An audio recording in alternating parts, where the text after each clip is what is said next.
buenas noches a todos. Los saluda el embajador Jorge Castañeda, coordinador de la Escuela de Gobernabilidad y Ciudadanía de Política para la Acción, Movimiento Ciudadano, liderado por el economista Carlos Anderson Ramírez. Muy agradecido a todos ustedes por vuestra participación en este conversatorio. Debo destacar que la Escuela de Gobernabilidad y Ciudadanía busca forjar líderes con una visión prospectiva de futuro para el desarrollo sostenible e inclusivo del país. Líderes con ética, responsables y comprometidos con el desarrollo del Perú. Para este fin utilizamos los formatos de conferencias, conversatorios y cursos cortos que se efectúan de manera híbrida, es decir, presencial y virtual, de manera semanal. La calidad de la temática, trayectoria y reconocimiento de nuestros expositores está plenamente garantizada. Los invitamos a unirse a nuestra Escuela de Gobernabilidad y Ciudadanía, participando en nuestras actividades académicas para juntos ayudar a construir una sociedad verdaderamente dialogante. Les solicitamos vuestra colaboración para que difundan en sus redes sociales nuestras conferencias, conversatorios y cursos cortos. Para que conozcan más sobre nuestras actividades, pueden visitarnos en nuestras redes sociales y canal YouTube. En esta oportunidad hemos organizado el conversatorio Tratado para la Conservación de la Biodiversidad más allá de las áreas de jurisdicción nacional. El propósito de este conversatorio es mantener informada a la opinión pública sobre este nuevo desarrollo del derecho del mar y destacar la importancia que dicho tratado tiene en la conservación y el aprovechamiento sostenible de la biodiversidad marina y los recursos naturales que se encuentran en la alta mar y que es una gran responsabilidad de todos los actores involucrados alrededor del globo. El conversatorio estará a cargo de un distinguido grupo de expertos, encabezado por la embajadora María Elvira Velázquez, directora general de Soberanía del Ministerio de Relaciones Exteriores y de Asuntos Antárticos, y por los especialistas Jesús Menacho y José Manuel Pacheco, quienes abordarán los diferentes temas que abarca el citado tratado y demás instrumentos del marco jurídico correspondiente. El moderador de esta conversación será el embajador Nicolás Roncagliolo, docente de la Academia Diplomática del Perú. Por favor, Nicolás, toma la conducción del conversatorio. Muchas gracias, Jorge. Buenas noches, distinguidos panelistas. La Escuela de Gobernabilidad y Ciudadanía acertadamente ha decidido organizar esta noche el conversatorio sobre la compleja problemática que aborda el Tratado para la Conservación de la Biodiversidad más allá de las áreas de jurisdicción nacional, o como también se le denomina Tratado de Alta Mar, y que responde a las demandas de la comunidad internacional de contar con un instrumento internacional vinculante que permita abordar las múltiples amenazas de los océanos, producto de la actividad insostenible del ser humano. Como se sabe, el océano, considerado como el pulmón del planeta, se encuentra en una situación de emergencia, habida cuenta el cambio climático y la grave situación ocasionada por la contaminación por plásticos, lo que genera la pérdida de hábitats y de la diversidad biológica. Las emisiones de carbono derivadas de la actividad humana están provocando calentamiento del océano y la acidificación por la presencia de dióxido de carbono. Asimismo, los productos químicos tóxicos y millones de toneladas de desechos plásticos están inundando los ecosistemas costeros, ocasionando enorme daño a los recursos hidrobiológicos. El Tratado de Alta Mar forma parte del proceso permanente de desarrollo del derecho del mar a partir de la puesta en vigor de la Convención del Mar o Constitución de los Océanos, como acertadamente la denominó el embajador Javier Pérez de Cuéllar, a la sazón como secretario general de las Naciones Unidas. En tal sentido, debemos brevemente recordar el rol pionero que tuvo el Perú con la denominada Tesis de las 200 millas, enunciada en 1947, también Chile lo hizo algo similar, y reafirmada en 1952 con la Declaración de Santiago, suscrita por Chile, Ecuador y Perú, que estableció una zona marítima de soberanía y jurisdicción exclusiva en una distancia mínima de 200 millas. Esta importante declaración incorpora nuevos conceptos de orden económico y ecológico que tendrán indudable acogida a nivel regional e internacional, contribuyendo decisivamente en la formación de un nuevo orden internacional de los océanos que se va a plasmar en la Convención del Mar de 1982 o CONVEMAR. Decíamos, pues, que se produce un desarrollo constante del derecho al mar. Así se aprueba en este contexto el Acuerdo de Nueva York sobre especies transnacionales y altamente migratorias, y recientemente, el 19 de junio, se adoptó el Tratado para la Conservación de la Biodiversidad más allá de las áreas de jurisdicción nacional, más conocido también como BBNJ. Según el secretario general de las Naciones Unidas, Antonio Guterres, el nuevo acuerdo, dice, es fundamental para abordar las amenazas a las que se enfrenta el océano y para el éxito de los objetivos y metas relacionadas con el océano, incluida la Agenda 2030. En este contexto, hecha esta pequeña introducción, invitaremos a la embajadora Elvira Velázquez y le agradeceremos que nos explique de qué manera este tratado sale al encuentro de aquellas amenazas que se presentan al océano y que más o menos las hemos señalado y que las ha anunciado también el secretario general de Naciones Unidas, y también quizás conocer un poco el papel que jugó la diplomacia multilateral en esta importante negociación. Embajadora Velázquez, por favor, adelante.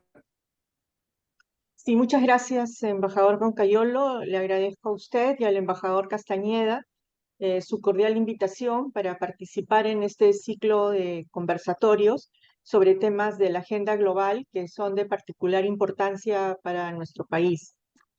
El acuerdo en el marco de las Naciones Unidas sobre conservación y uso sostenible de la biodiversidad marina más allá de las zonas de jurisdicción nacional, ¿no?, ha sido considerado por el secretario general de las Naciones Unidas como un acuerdo histórico, tanto que es un logro, ¿no?, de la diplomacia multilateral y del compromiso político de los estados para hacer frente a los desafíos de la sostenibilidad que el océano atraviesa hoy.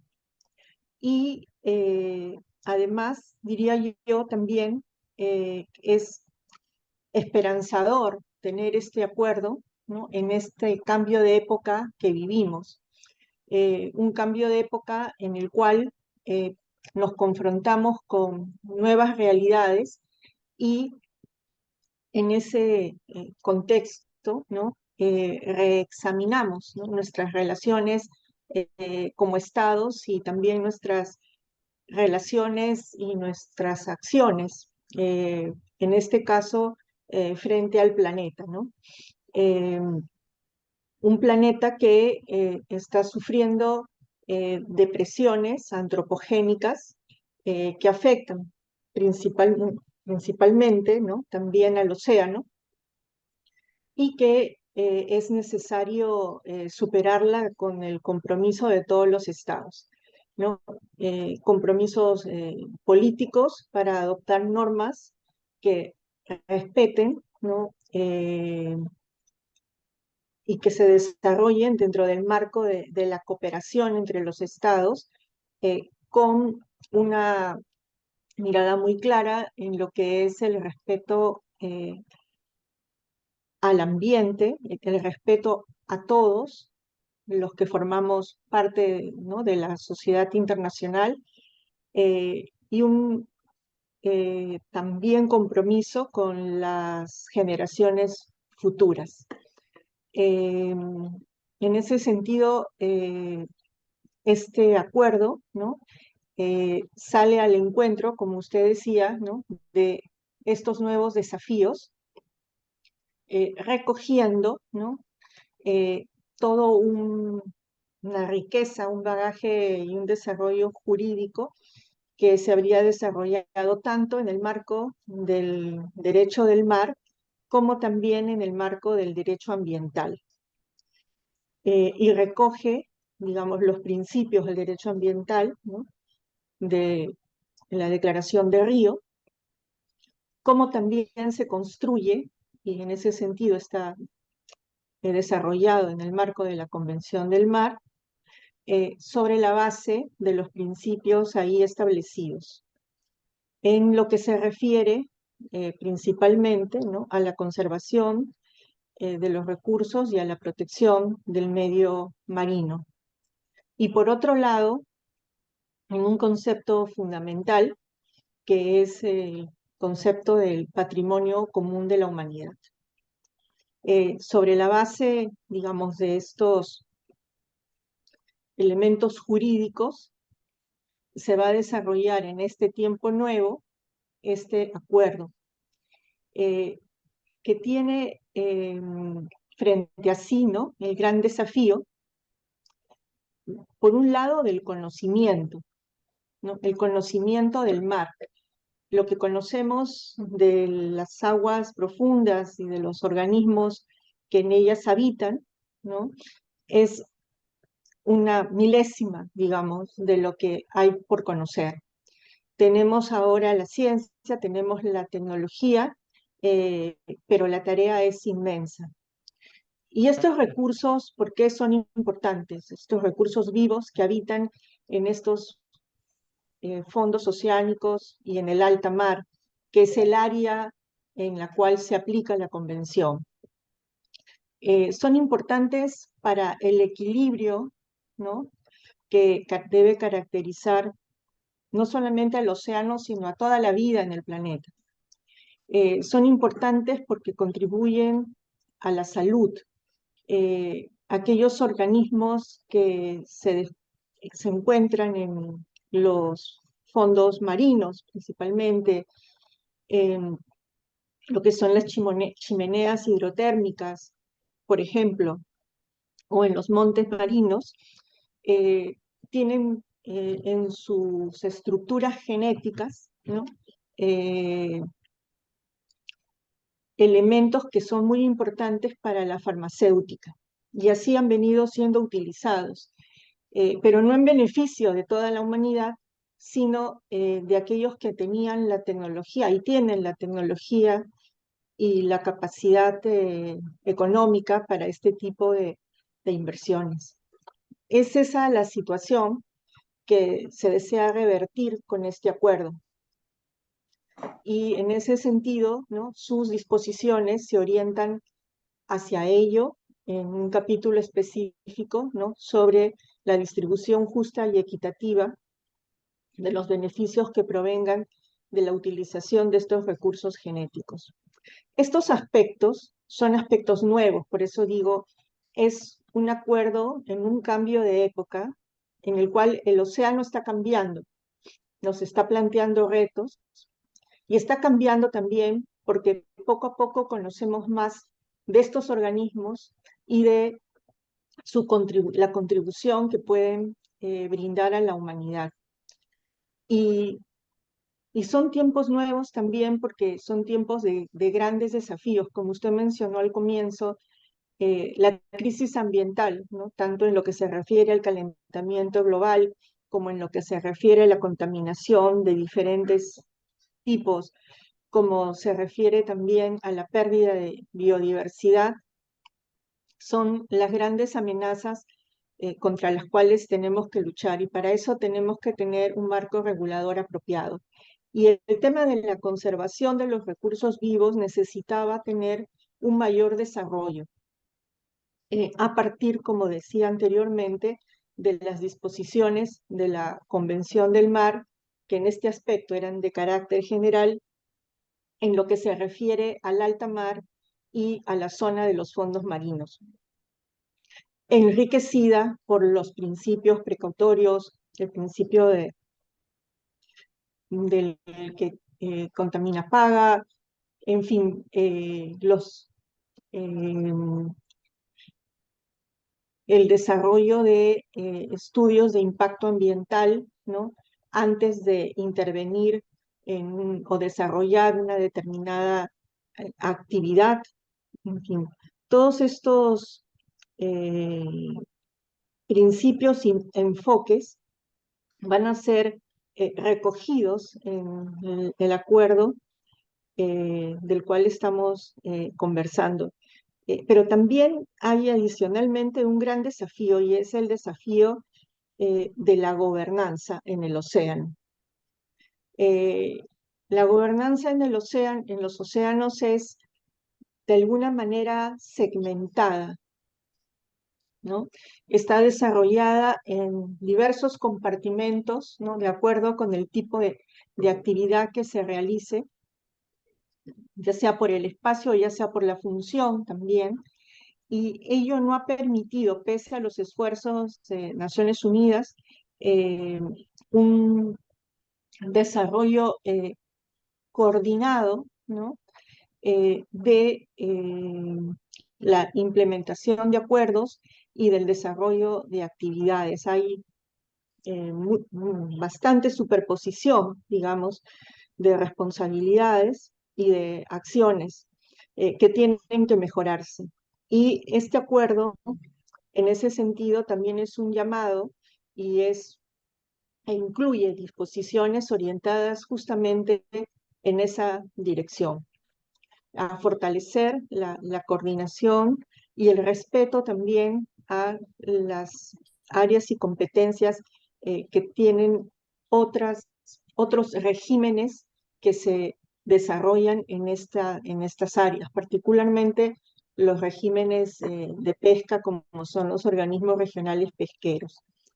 Este acuerdo no va a tratar los temas de pesca, y esencialmente va a encargarse, como mencionaba anteriormente, de desarrollar un régimen para el acceso y la utilización de los recursos genéticos.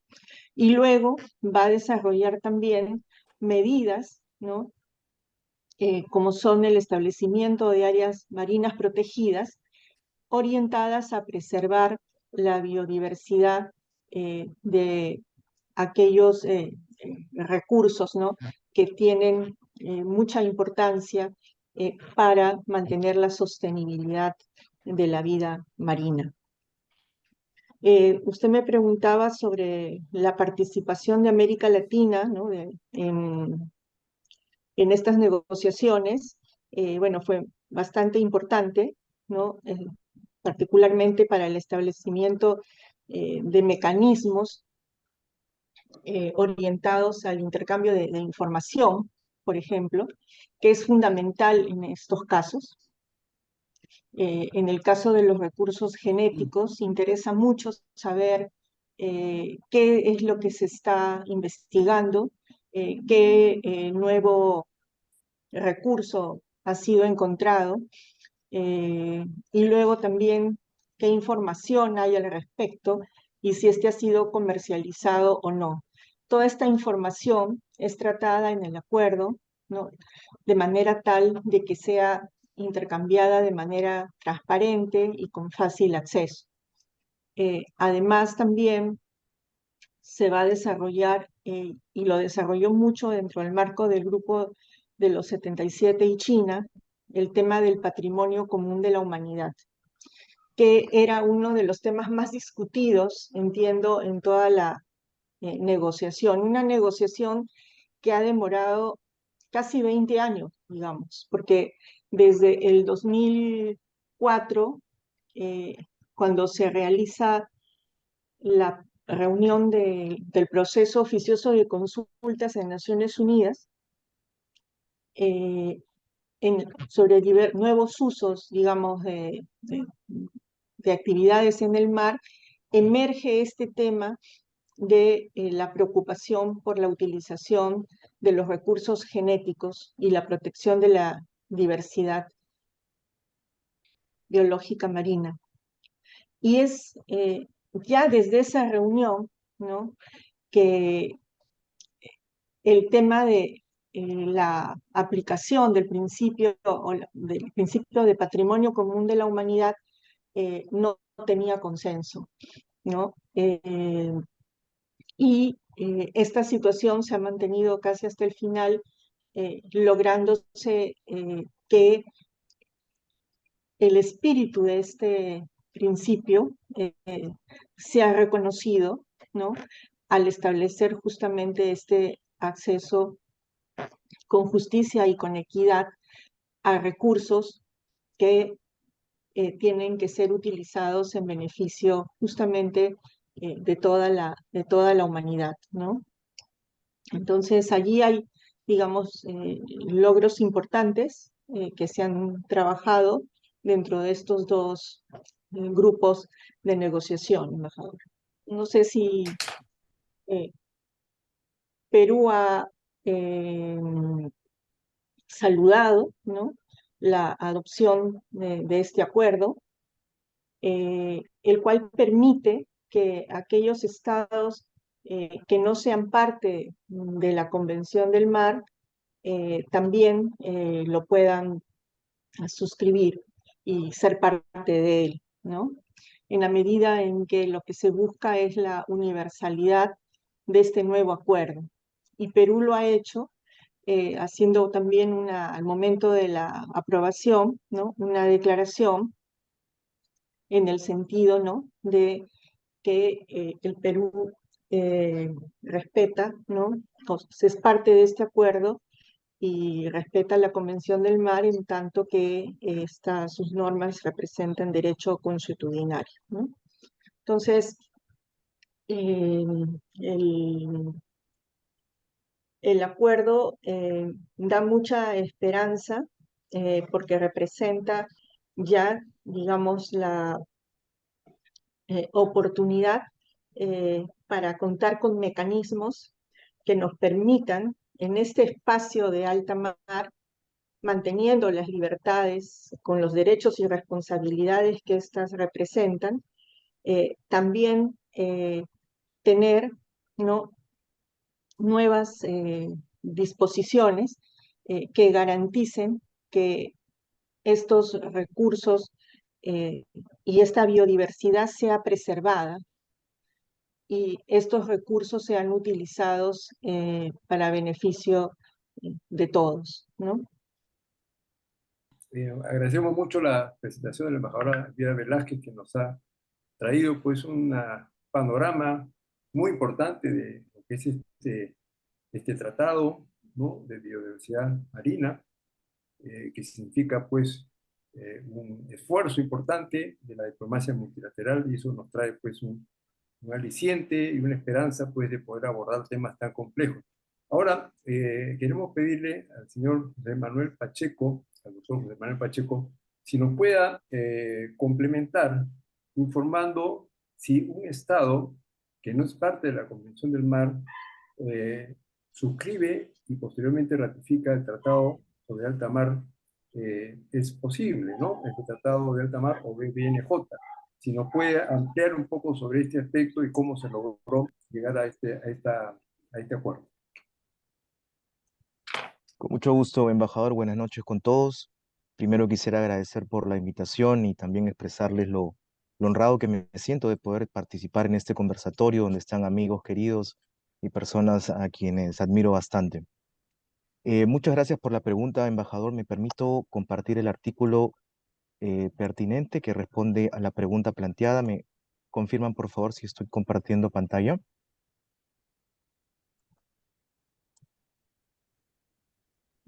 Sí. Excelente, muchas gracias. Bien, la respuesta a si un Estado que no es parte de la Convención del Mar puede ser parte del acuerdo BBNJ se responde con la disposición 5, numeral 3 del acuerdo. Esta señala que la situación jurídica de quienes no son partes de la Convención o en otros acuerdos conexos con respecto a esos instrumentos no se verá afectada por el presente acuerdo. Como señaló la embajadora Velázquez, el propósito detrás de esta disposición es impulsar la aceptación universal del acuerdo. Es decir, buscamos que la comunidad internacional pueda responder a los desafíos de la conservación y el uso sostenible de la diversidad biológica marina. El génesis de esta disposición se remonta a la propia decisión de elaborar el Tratado BBNJ, como lo demuestra la invitación de participación a todos los Estados miembros de las Naciones Unidas, a los miembros de organismos especializados y las partes de la propia Convención del Mar. Tal decisión se refleja en las resoluciones 69292 del año 2015 y 72249 del año 2017 de la Asamblea General de Naciones Unidas, que establecieron el Comité Preparatorio y la Conferencia Intergubernamental respectivamente.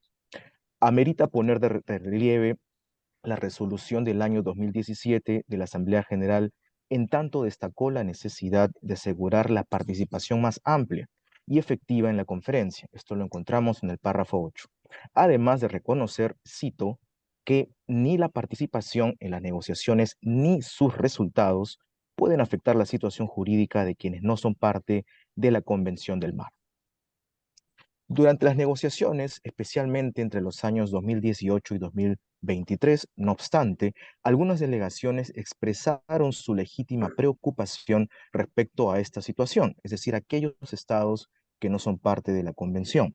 Esta legítima preocupación obedecía, entre otras materias, a las obligaciones relativas a la protección y preservación del medio marino, así como a la solución de controversias. Sobre lo primero, es importante destacar la naturaleza consuetudinaria de diversas disposiciones de la parte 12 de la Convención del Mar relativa a la protección y preservación del medio marino.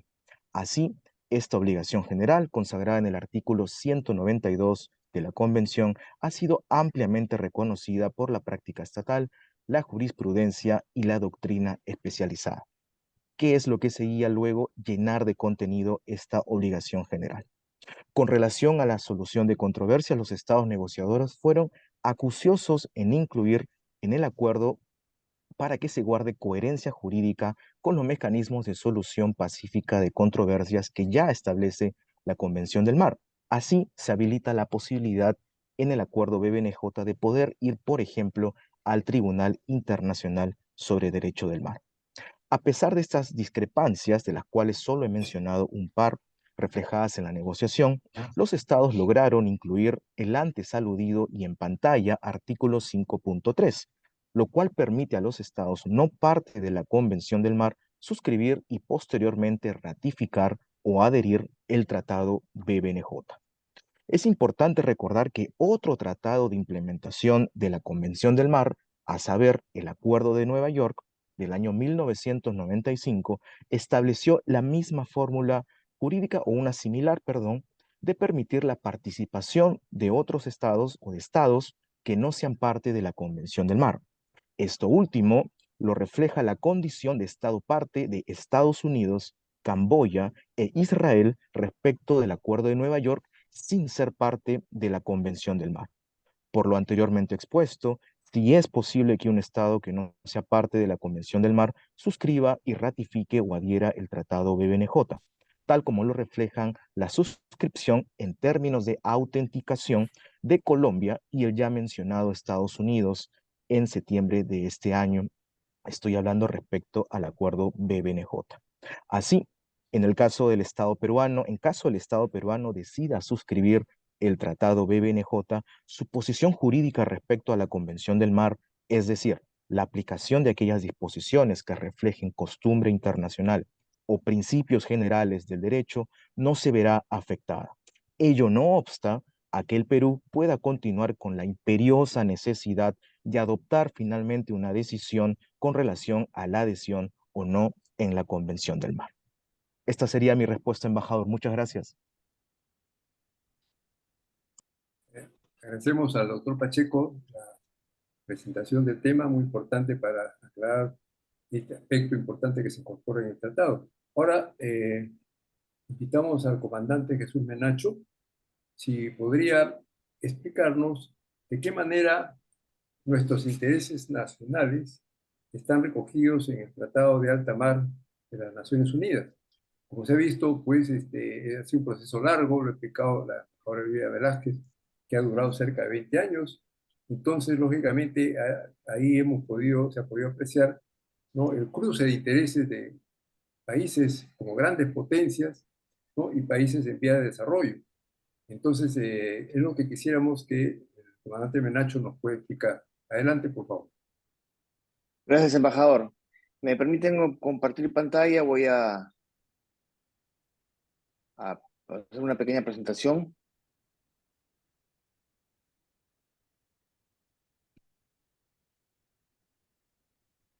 Muy bien.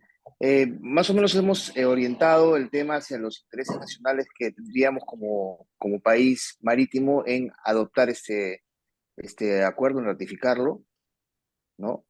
Entonces, como introducción, quiero decirles que la Convención del Mar, primero, bueno, que se adoptó el 10 de diciembre del 82 y se abrió la firma hasta el 9 de diciembre del 84. Participaron 119 delegaciones y Perú firmó el acta final de la convención en su momento.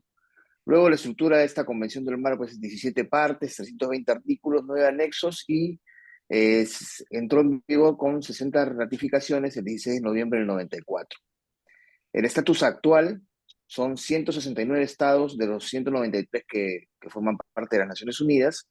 24 estados que son de la ONU no son parte de la convención. Hay 15 estados mediterráneos y tenemos 3 estados americanos, en adición al Perú, que tampoco son parte, que son Estados Unidos, Colombia y Venezuela. Y derivados de la convención salen 3 acuerdos también, como hemos visto el acuerdo del 94, que es sobre la Autoridad Internacional de los Fondos Marinos, del cual 152 estados son parte, el acuerdo del 95 sobre conservación de poblaciones de peces transzonales y peces altamente migratorios, conocido como el Acuerdo de Nueva York, que son 93 estados parte, y finalmente en el 2023 el acuerdo BBNJ, que hasta el momento tiene hasta el día de hoy 83 signatarios. Vemos que esos son más o menos el mapa de los países que no son parte de la Convención del Mar en rojo, ¿no? Y también vemos que el 71% de la Tierra está cubierto por océanos, el 64% del océano es alta mar y el 45% de la superficie terrestre, ¿no?, está cubierta por el alta mar. Y este acuerdo, entonces, estaría estando orientado a los recursos genéticos de las zonas más allá de la jurisdicción nacional, que sería el 45% de la superficie terrestre, que es una vasta extensión. Entonces, el acuerdo se llama Acuerdo Internacional Jurídicamente Vinculante en el marco de las Convenciones de las Naciones Unidas sobre el Derecho del Mar, relativo a la conservación y el uso sostenible de la diversidad biológica marina en las zonas situadas fuera de la jurisdicción nacional. Este acuerdo se adoptó el 19 de junio del 2023. ¿Cuáles serían los asuntos de interés para el Perú? Primero, en la parte 1, que el acuerdo, por ejemplo, no se aplica a buques de guerra, aeronaves militares o aeronaves navales auxiliares, ni a todo buque que sea de propiedad de un Estado o al servicio de un Estado, ¿no? Que no tenga carácter comercial, por supuesto. Luego vemos el artículo 5, que ya bien lo ha presentado el doctor Pacheco, que justamente la situación jurídica de quienes no son partes de la convención o en otros acuerdos conexos con respecto a esos instrumentos no se verá afectada por el acuerdo BBNJ. Vamos al artículo 6, que es sin perjuicio, ¿no?, que cualquier decisión o recomendación de la conferencia de las partes o de los órganos subsidiarios o cualquier actos, medidas o actividades realizados sobre la base de este se entenderán sin perjuicio de cualquier reclamación de soberanía, derechos soberanos o jurisdicción, incluida cualquier controversia en esos ámbitos, y no podrán invocarse como fundamento para hacer valer o negar tales reclamaciones. O sea que a partir de que se adopte este instrumento internacional, cualquier cuestión, reclamación que tengan otros países no se puede ver afectada por la aplicación de este acuerdo. Los enfoques generales son muy importantes. El artículo 7 los invoca, ¿no? Que los enfoques generales son, primero, el principio de quien contamina paga, que es un principio universal. El principio del patrimonio común de la humanidad, que está enunciado en la Convención del Mar, se aplica para los recursos genéticos del alta mar. La libertad de investigación científica y otras libertades del alta mar. El principio de equidad y la distribución justa y equitativa de los beneficios. El principio precautorio o un enfoque precautorio según proceda, ¿no?, para evitar cualquier tema de contaminación, un enfoque ecosistémico, un enfoque integrado de la gestión de los océanos, que es muy importante, sobre todo con todo lo que significa hoy en día el lograr los objetivos de desarrollo sostenible, especialmente el 14, que es vida submarina. Un enfoque que resuelva la resiliencia de los ecosistemas, incluso frente a efectos adversos del cambio climático y la acidificación de los océanos. Luego tenemos el uso de los mejores conocimientos e información científica disponibles, el uso de los conocimientos tradicionales pertinentes a los pueblos indígenas y las comunidades locales, El respeto, la promoción y la consideración de sus respectivas obligaciones según resulta aplicable a los derechos de los pueblos indígenas también, la no transferencia directa o indirectamente de daños o peligros de una zona a otra. ¿Qué quiere decir? Que sea alguna actividad que suceda en el alta mar para el tema de la extracción, la exploración o la explotación de estos recursos genéticos, no pueden causar ningún daño a una zona adyacente como puede ser una zona económica exclusiva de un país costero, ¿no? De un estado costero. El pleno reconocimiento de las circunstancias especiales de los pequeños estados insulares y el reconocimiento de los intereses y necesidades especiales de los países en desarrollo sin litoral. Luego tenemos la cooperación internacional, que estas partes promoverán la cooperación internacional para la investigación científica y un desarrollo y transferencia de tecnología marina. Muy importante para el desarrollo de lo que nosotros quisiéramos hacer en un futuro sobre nuestra exploración de nuestras aguas, de nuestros fondos y también muy importante con el tema de las áreas marinas protegidas, que ya lo vamos a ver más adelante. Luego, los recursos genéticos marinos, incluida la participación justa y equitativa de los beneficios, es la parte 2, ¿no? Entonces, los objetivos de esa parte es una participación justa y equitativa de los beneficios que se deriven de las actividades relacionadas con los recursos genéticos marinos y la información digital sobre esto. Eso quiere decir que cualquier beneficio, sea tecnología, sea información, sea un tema económico, va a ser equitativamente distribuido entre todos los países, tengan litoral o no. Después, creación y desarrollo de capacidades para las partes. Esto va a ser muy importante también porque los estados menos desarrollados van a tener apoyo de los estados más desarrollados en lo que es este tema de desarrollo de capacidades. Generación de conocimientos, comprensión científica, innovación tecnológica y el desarrollo y la transferencia de tecnología marina de conformidad con el acuerdo. La aplicación del acuerdo no se va a aplicar, esto es muy importante, a la pesca regulada por el derecho internacional y las actividades relacionadas con la pesca o a los peces u otros recursos vivos marinos que se sabe que han sido capturados en actividades pesqueras relacionadas con la pesca situada en zonas más allá de la jurisdicción nacional. O sea, la pesca que en el alta mar, como ustedes saben, es libre y regulada por las diferentes OROPs, que son los organismos regionales de ordenación pesquera, no se va a ver afectada, no se aplica para este acuerdo. Participación justa y equitativa es lo mismo que hemos hablado hace un momento. Luego, los mecanismos de gestión basados en áreas, incluidas las áreas marinas protegidas. El presente acuerdo busca conservar y usar de manera sostenible las áreas que requieren protección. Recuerden que nosotros acabamos de declarar la dorsal de Nazca como un área marina protegida, pero esa dorsal de Nazca se encuentra tanto en parte de la plataforma continental del Estado peruano como en los fondos marinos más allá de nuestra jurisdicción nacional.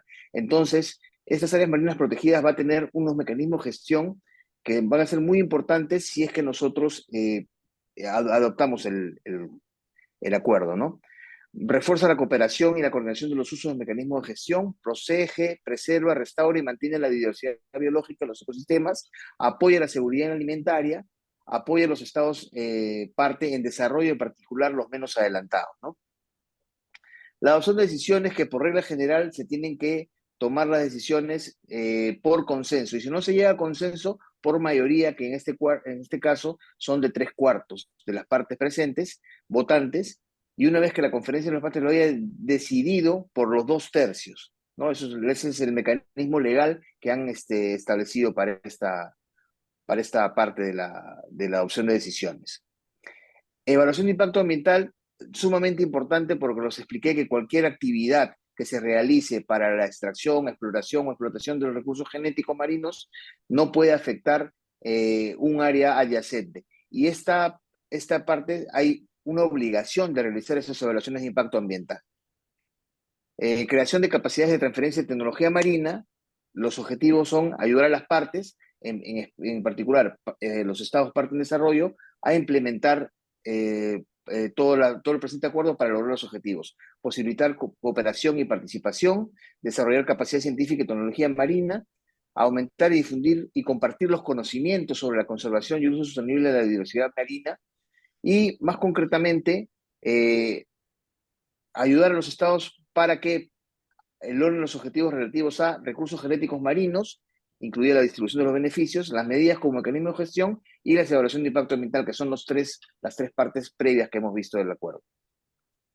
El artículo 41, que es la cooperación en materia de creación de capacidad y transferencia de tecnología marina, establece que las partes, directamente o por medio de instrumentos y marcos jurídicos, y los organismos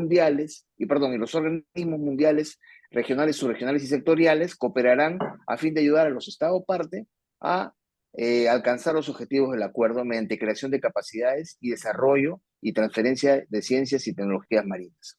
Y también se crea un comité de creación de capacidad y transferencia de tecnología marina, que se establece mediante el artículo 46.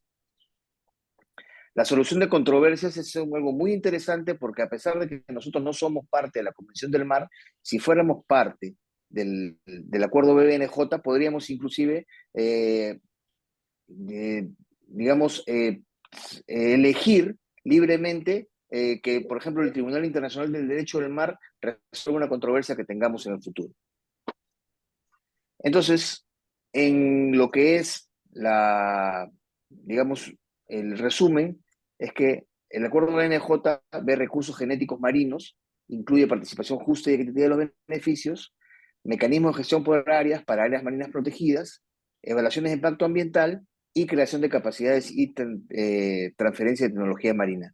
Todos estos aspectos son de interés para el Perú y asimismo la situación jurídica de los estados no se ve afectada por este acuerdo, así no sean parte de la Convención del Mar. No se aplica la pesca regulada por el derecho internacional, ¿no? Los impactos potenciales al medio marino de las actividades del Estado ribereño deben ser evaluadas mediante un estudio de impacto ambiental, como hemos visto, y va a haber cooperación en el uso de mecanismos de gestión de áreas, incluidas áreas marinas protegidas. Hasta ahí quisiera dejar una parte y para después pasar en la segunda ronda a lo que son el análisis y las conclusiones. Muchas gracias, comandante Menacho, por brindarnos de una manera muy ilustrada los diferentes aspectos que encierra este importante tratado en cuanto a los mecanismos de cooperación y también los compromisos de los países, países que son parte del mismo, que van a ser parte del mismo. Volviendo a la segunda ronda de presentaciones de los panelistas, quisiera pedir a la embajadora Elvira Velázquez si desea complementar a lo que ella ha señalado, a los elementos que han proporcionado los otros panelistas. Y lo que a mí respecta, quisiera pedirle que pueda desarrollar un poco el concepto de lo que se aplica el patrimonio común de la humanidad, que tengo entendido que parte justamente de lo que también se dio en la Convención del Mar, correspondiente a los fondos marinos extrajurisdiccionales. Y más bien preguntarle de qué manera se considera que esto puede implementarse en el futuro, una vez que este tratado entre en vigencia. Por favor, embajador. Gracias, embajador. Sí, con respecto a la última presentación, justamente relacionada con los intereses del Perú, ¿no? Creo que este acuerdo, ¿no? Representa para nosotros también una gran oportunidad para el fortalecimiento de lo que es la ciencia y de lo que es el conocimiento del espacio oceánico. Ofrece esas oportunidades de cooperación entre los estados, ¿no? A través de los diferentes mecanismos que se presentan. Y también constituye una oportunidad, ¿no? Para mejorar la gobernanza de los océanos, que es fundamental, ¿no? Y en esa gobernanza de los océanos, el diálogo entre ciencia y política es fundamental. Este acuerdo es, desde mi punto de vista, un resultado de ese diálogo entre ciencia y política. Es la ciencia la que ha permitido conocer y también identificar los vacíos de conocimiento que tenemos sobre este espacio marítimo del alta mar y de los fondos marinos, que son un desafío a la ciencia, es un desafío a los estados. Y a través de este acuerdo, ¿no? Se busca justamente brindar apoyo a los estados para mejorar en este campo.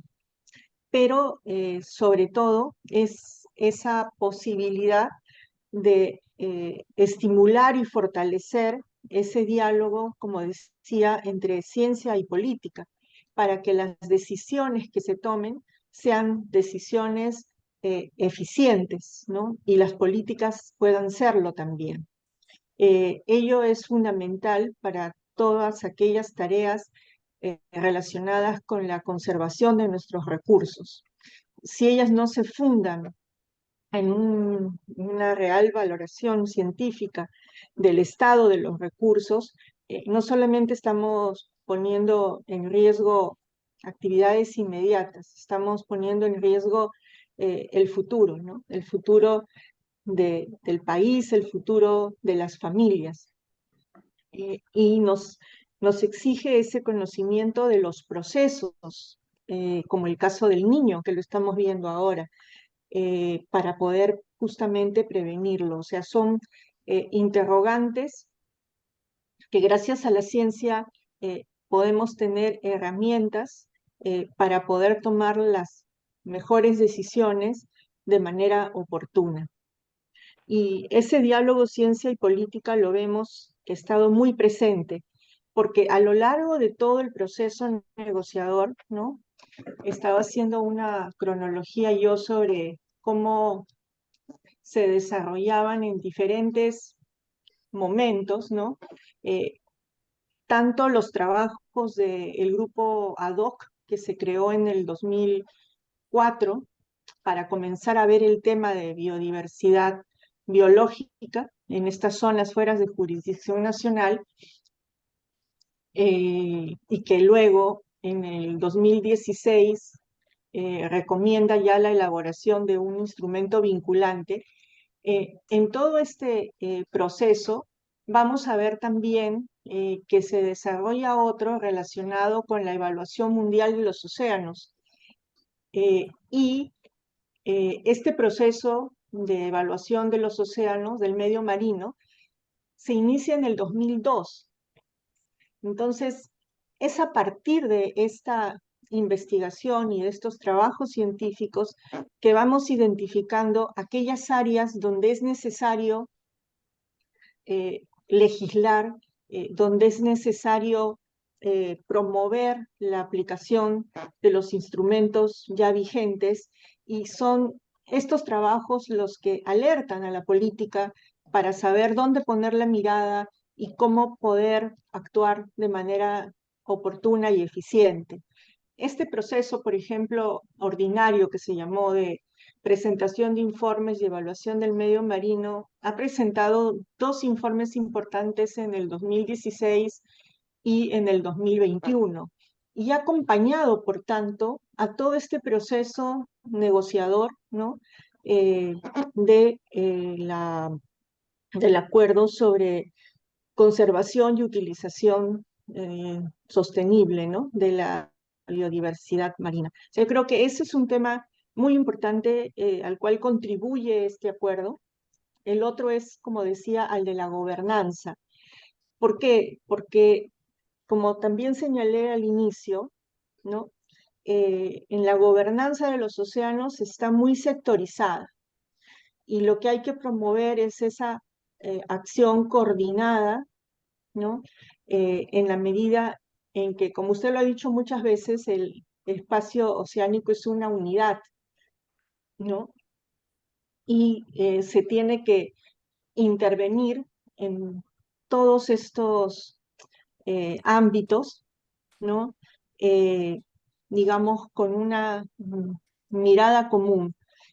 Y es allí donde el marco jurídico con el que se cuenta, tanto en el derecho ambiental como en el derecho del mar, contribuye a tener esa mirada común, contribuye a tener esos elementos eh, básicos, ¿no?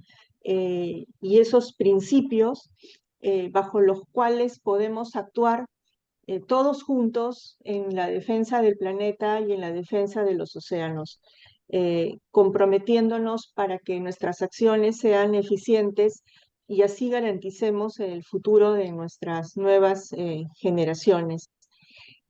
Y asimismo se necesita esa gobernanza coordinada porque todo está interconectado. Dentro de esa gran unidad, obviamente, todo está interconectado. El transporte marítimo con la explotación minera a futuro de los fondos marinos, la pesca, la conservación de los recursos vivos ahora en el alta mar, ¿no? Y de la biodiversidad. Todas estas actividades que desarrollamos en el espacio marítimo, sea en nuestras zonas bajo jurisdicción o sean más allá de ellas, están interconectadas. Y este acuerdo nos interesa porque todo aquello que se realiza en el área más allá de las jurisdicciones nacionales, llámese alta mar o zona de los fondos marinos, va a tener un efecto en las zonas costeras y viceversa. Entonces tenemos que desarrollar esa visión, ¿no? De que tenemos que promover un manejo integrado de tanto de las zonas costeras como un manejo integrado, comprendiendo en esa integración a las zonas de alta mar y de las zonas de fondos marinos.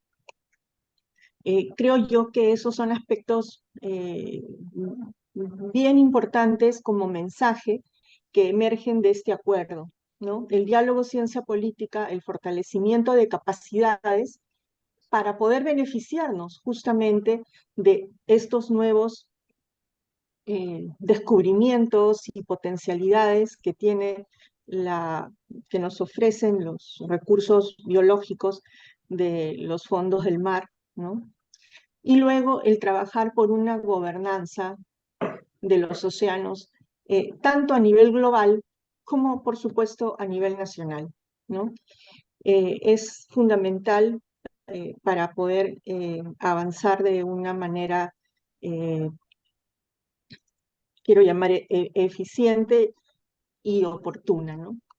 Y asumir ese gran desafío que el mar representa para nosotros.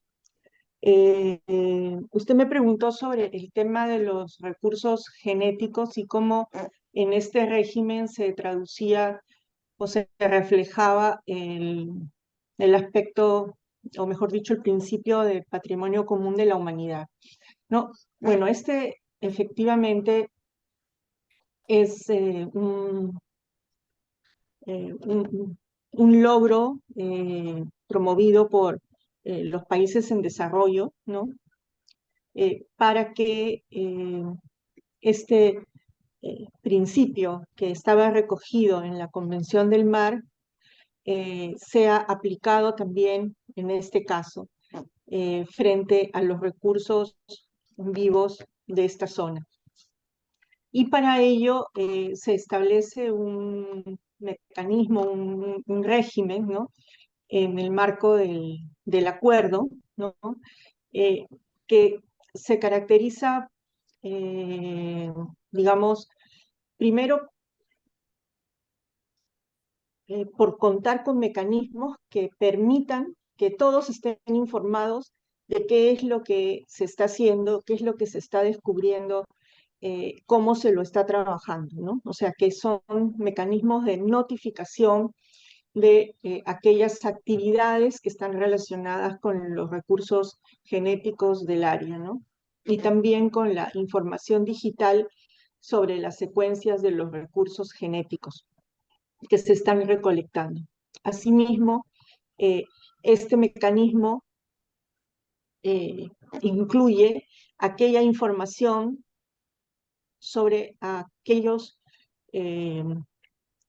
resultados que están siendo comercializados, por ejemplo, ¿no? Eso es un aspecto, el aspecto de la transparencia, de la información, de la disponibilidad, de la apertura de esta información que no existía, ¿no? Ese es un aspecto. Y es en beneficio de la humanidad, es en beneficio de todos. Todos debemos estar informados. Pero por otro lado, están ya, digamos, en lo que se refiere a la, la distribución justa y equitativa, ¿no es cierto?, de estos beneficios que se reporten de estas actividades. Entonces, eh, este, digamos, estos beneficios que pueden ser monetarios, como pueden ser también no monetarios, ¿no? Entre los no monetarios tendremos, por ejemplo, que se puede tener acceso a ciertas muestras que se hayan obtenido por otros estados o por otros sujetos, ¿no? Está también el tema de la transferencia de tecnología, ¿no? Está el tema de la cooperación, ¿no? Eh, Eso en lo que se refiere a lo que sean los aspectos no monetarios. Ahora, en lo que se refieren a los aspectos monetarios, como su comercialización, ¿no? Allí lo que se plantea es ese concepto de distribución justa y equitativa. Y en esta fase, ¿no?, se ha establecido un mecanismo de distribución de beneficios por los cuales las partes en el acuerdo, que son países desarrollados, aportarán una contribución anual al mecanismo financiero eh, por un monto equivalente a un 50%, ¿no?, de las cuotas asignadas. Pero este mecanismo después podrá ser modificado ya cuando la conferencia de las partes comience a funcionar, ¿no? Entonces, creo yo que es esa visión, ¿no?, de distribución de beneficios y de acceso a todos, ¿no?, como humanidad, ¿no?, a poder beneficiarse de estos recursos que son de todos. La ciencia no da derecho, o sea, hay libertad, sí, libertad para investigar, libertad para acceder, libertad de investigación, pero la ciencia en sí misma no debería ser generadora de derechos, ¿no?, sobre recursos que son de todos. Entonces, ese concepto que está en la Convención del Mar, ¿no?, aquí es recogido bajo este régimen y bajo esta visión, ¿no?, eh, de distribución justa y equitativa eh, que, digamos, refleja esa noción de patrimonio común. En tanto que es patrimonio común, entonces su distribución justa y equitativa debe ser asegurada, debe darse acceso a todos, debe ser transparente y deben encontrarse los mejores mecanismos para que también estos recursos, o sea, que además se utilizan en la propia también conservación, tienen que ser usados en lo que es la conservación de la biodiversidad, puedan realmente revertir en una mejor ciencia en todos los países y en las oportunidades y sobre todo en beneficio de la salud, eh, que es uno de los principales, digamos, contribuciones o resultados que se obtienen a partir de estos recursos genéticos, ¿no? Muchas gracias, embajadora, por las reflexiones muy oportunas sobre estos aspectos. Y ahora, como está avanzando el tiempo, vamos a pedirle al doctor José Manuel Pacheco que nos diga cuál sería el vínculo del Tratado BPNJ con otros regímenes jurídicos pertinentes para la conservación y uso sostenible de la diversidad marina. Por favor, adelante, doctor. Con mucho gusto, embajador. Voy a compartir pantalla una vez más con el acuerdo BBNJ. Entiendo que se está visualizando el artículo 2, ¿correcto?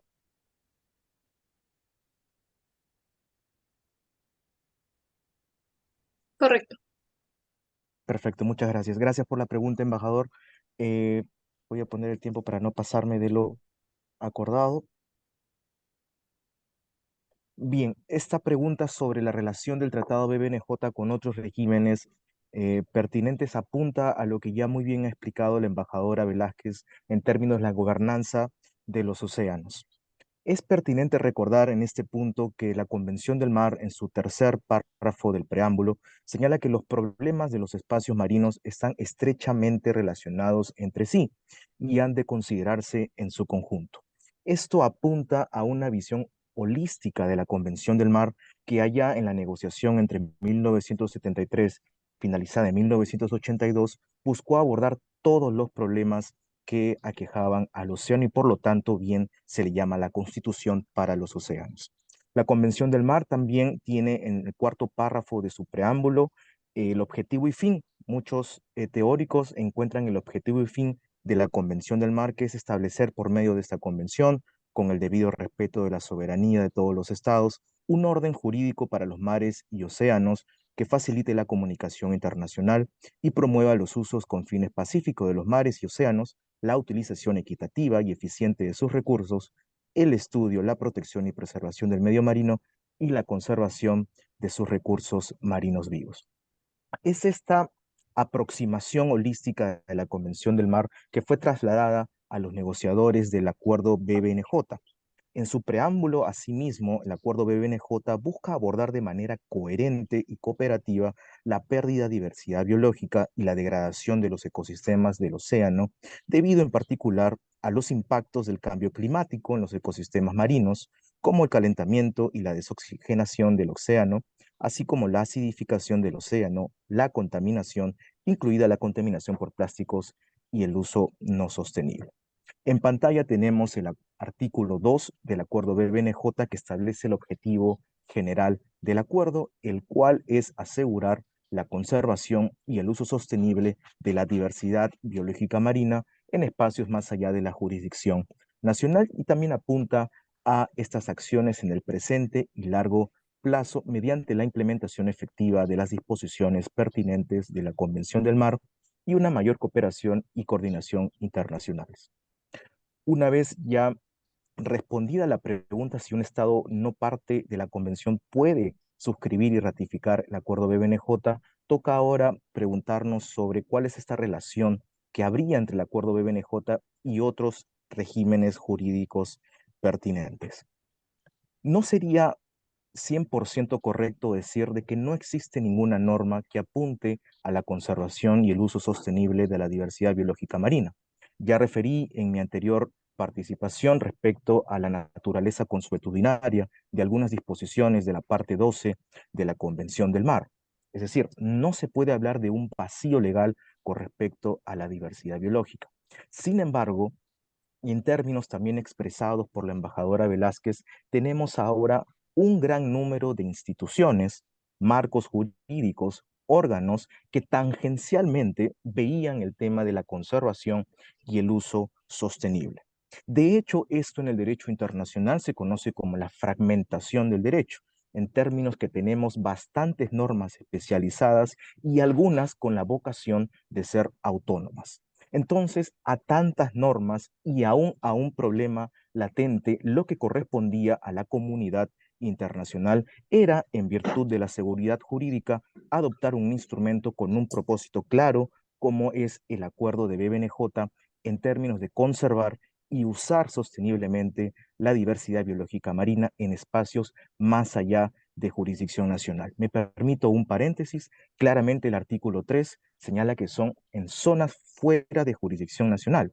Es decir, estamos hablando de las zonas marítimas del alta mar y la zona o la zona internacional de los fondos marinos. No es correcto, me permito discrepar con llamarle el acuerdo de alta mar porque no es esto lo que apunta el tratado. Esta relación entonces entre fragmentación y buscar un objetivo claro, que es conservar y utilizar sosteniblemente la diversidad biológica marina, le llevó a los estados negociadores a ver cuáles instrumentos o cuáles regímenes eran pertinentes para poder llevar a cabo esta negociación. Se vieron diferentes regímenes que aportaban, por ejemplo, disposiciones similares.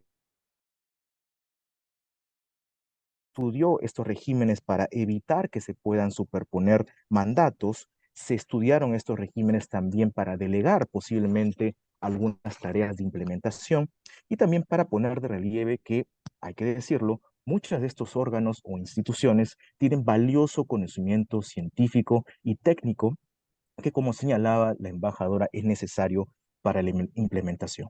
Un estudio en el año 2023 reveló que en las negociaciones al menos participaron 52 organizaciones internacionales y se vieron involucrados también marcos jurídicos competentes.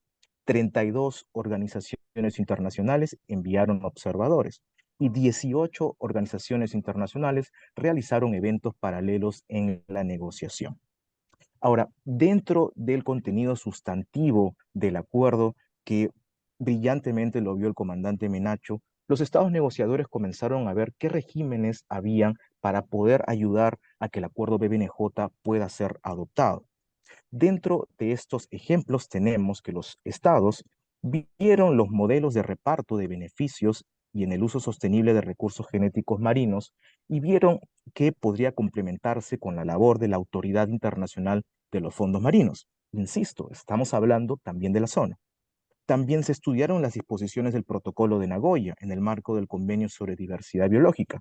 Estamos hablando de reparto de beneficios. Y también se estudió el Tratado de la FAO sobre recursos fitogenéticos para la alimentación y la agricultura.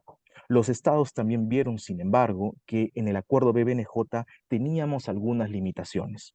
Es decir, habían órganos o algunos regímenes competentes que no se podían trastocar o abordar en el acuerdo, puesto que ya estaban regulados en otros regímenes. Como bien lo abordó el comandante Menacho, es el caso de la pesca y las OROPS. En este caso, el BBNJ, el acuerdo, tuvo limitaciones respecto a las competencias de la Organización Mundial de la Propiedad Intelectual y de la Organización Mundial de Comercio. Otros ejemplos apuntan al estudio en el marco de la evaluación de impacto ambiental de lo que hace la Autoridad Internacional de los Fondos Marinos o el Programa de las Naciones Unidas para el Medio Ambiente. Por temas de tiempo iré avanzando para decir también entonces que uno de los grandes temas donde se concentraron los estados para ver otras experiencias fue en la identificación de áreas. Recordemos, como ya nos explicaron, que uno de los elementos del acuerdo es estos mecanismos de gestión basado en áreas, incluidas las áreas marinas protegidas. Pero estamos en alta mar, un régimen de libertad que viene desde el año 1609 al menos instaurado o como señalaba Hugo Grocio.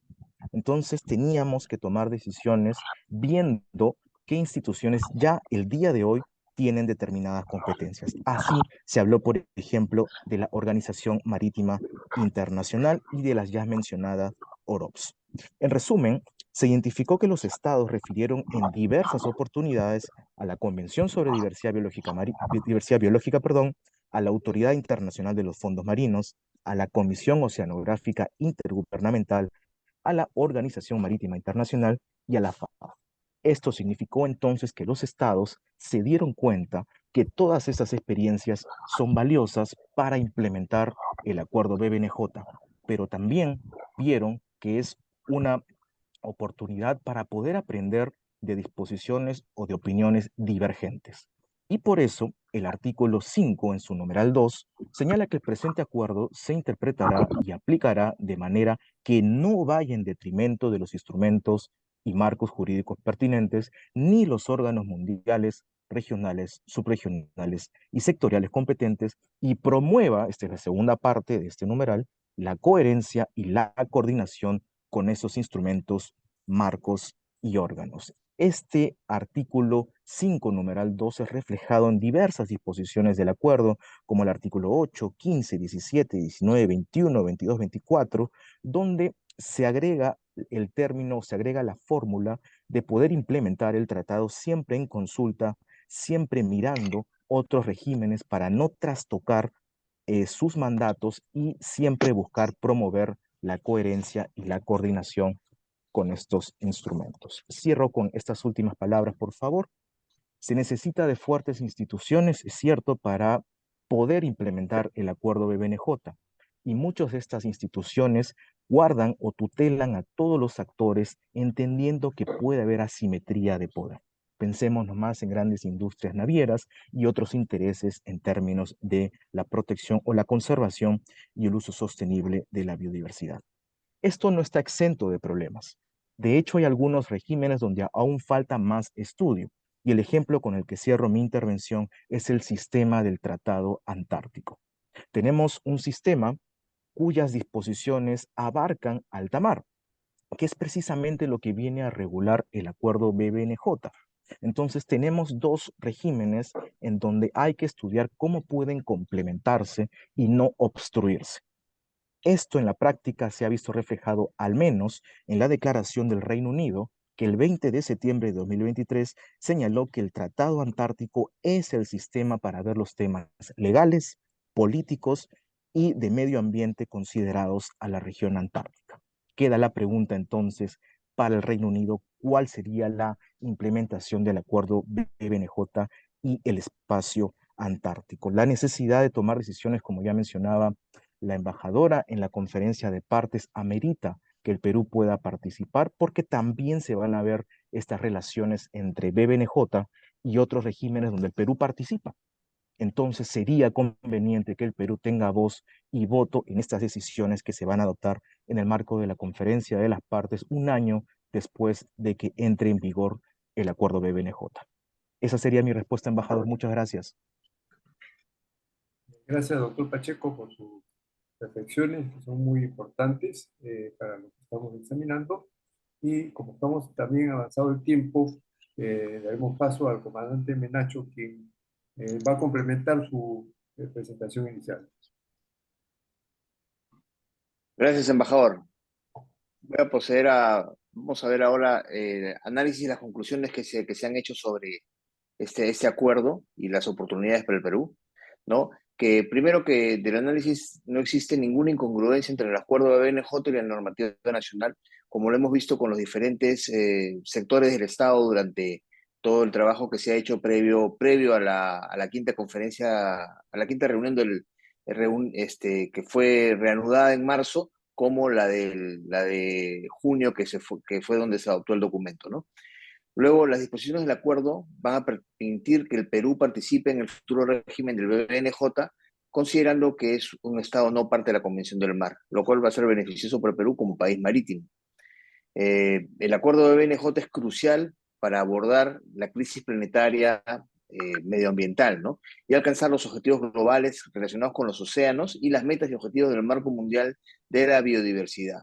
Incluido en esto, pues, el objetivo de conservar y gestionar eficazmente, como hablaba la embajadora, de todo lo que es el tema de la gestión de todo del ámbito marítimo, ¿no? De al menos 30% de las áreas marinas y costeras para el año 2030. Vemos que como conclusión, el acuerdo de BNJ va a garantizar una participación justa y equitativa en los beneficios de las actividades con respecto a los recursos genéticos marinos y la información digital de secuencias sobre los recursos genéticos marinos de alta mar y las áreas de los fondos marinos internacionales. Segundo, permitirá el establecimiento de áreas marinas protegidas y otras herramientas de gestión basadas en áreas en alta mar y áreas de fondos marinos internacionales. Tercero, permitirá evaluar los impactos acumulativos de las actividades a desarrollarse en alta mar y en los fondos marinos internacionales. Cuarto, facilitará la cooperación en el desarrollo de capacidades y la transferencia de tecnología marina para ayudar a las partes en su implementación. Y como quinto, bueno, está abierto pues a la firma desde el 20 de septiembre durante 2 años y requiere la ratificación de 60 estados para entrar en vigor. Creo que es una buena oportunidad del Perú para poder ser parte de este acuerdo y ser pues realmente considerado como un país marítimo, como una nación marítima fuerte, en el sentido de que no podemos, digamos, seguir dando la espalda al tema de la convención, al tema de este acuerdo que deriva de la convención y a los otros 2 acuerdos que son muy beneficiosos, pero de los cuales no somos parte tampoco, ¿no? Eso es todo, embajador. Gracias por la invitación. Agradezco a la Escuela de Gobernabilidad y Ciudadanía y agradezco también a mis demás, perdón, a mis demás compañeros que han presentado conmigo, a la embajadora Elvira Velázquez y al doctor José Manuel Pacheco. Gracias a los señores panelistas por sus magníficas intervenciones. No quiero extender más lo que ya se ha dicho con mucha claridad. Indudablemente este es un resultado muy beneficioso para la comunidad internacional y para la preservación de los océanos de una manera sostenible para las presentes y futuras generaciones. Además, creo yo que es muy optimista el resultado, pues, para lo que es la diplomacia multilateral, que había sido venida a menos en los años anteriores, en periodos anteriores, inclusive en la época de la pandemia, pues, en que ciertos gobiernos importantes habían desconocido la importancia de esta diplomacia. Ahora sale fortalecida y contamos pues con un instrumento valioso e importante. Y creo yo que también hay que considerar el rol que cumplen organismos regionales como la Comisión Permanente del Pacífico Sur, ¿no? Que actualmente está dirigida por un diplomático peruano, el embajador José Luis Pérez Sánchez Cerro, y que puede colaborar mucho en fortalecer estos objetivos de capacitación, contacto y de desarrollo que está planteando pues, este instrumento internacional. Dicho esto, dejo con la palabra al embajador Castañeda para que pues, concluya el conversatorio de esta noche. Muchas gracias, mi querido Nicolás. En nombre de la Escuela de Gobernabilidad y Ciudadanía, expreso nuestro agradecimiento a la embajadora María Elvira Velázquez, a los especialistas Jesús Menacho y José Manuel Pacheco, por el didáctico, informado y propositivo tratamiento del tema tratado para la conservación de la biodiversidad más allá de las áreas de jurisdicción nacional que nos han brindado, y al embajador Nicolás Roquelolo por la excelente moderación que ha hecho. Asimismo, muchas gracias a todos los participantes en este conversatorio. Muy buenas noches. Gracias a todos. Gracias.